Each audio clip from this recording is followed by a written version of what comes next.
Gaza burned and billowed as Israeli airstrikes hit cars, factories, and homes in the Palestinian territory. In return, hundreds of rockets fired by Palestinian Hamas militants streaked out toward Israel. In a major escalation tonight, many were aimed at Tel Aviv, where residents scrambled for shelter. Earlier in Gaza, a 13-story residential tower teetered, then collapsed amid black smoke. Residents were warned to leave by text messages from Israel, as the Israeli army said it was targeting Hamas offices in the complex. There were no reports of deaths there, but the streets filled with the funerals of more than 24 others. One was an 11-year-old boy. Why did you kill him? Asks his uncle. Israel kills and no one answers for it, he says, even though the whole world is watching.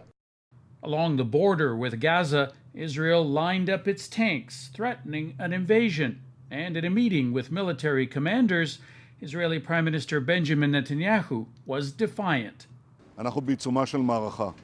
We are at the height of a campaign, he says. The might and frequency of our attacks will be increased.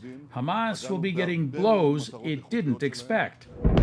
Israelis were not expecting this escalation either. In the country's south, rockets from Gaza flew from dawn, some hitting houses and killing 3 women. We heard a boom and sirens. There was the smell of smoke, he says, as Israeli missiles intercepted rockets from Gaza overhead.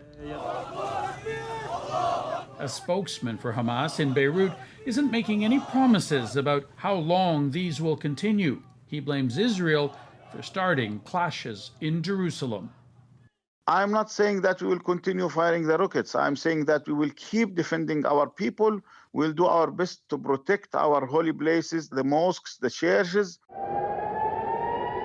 Hamas now claims to be defending Jerusalem for Islam as Israel mobilizes its forces, and nervous world leaders call for calm. Sasha Petrusik, CBC News, Toronto.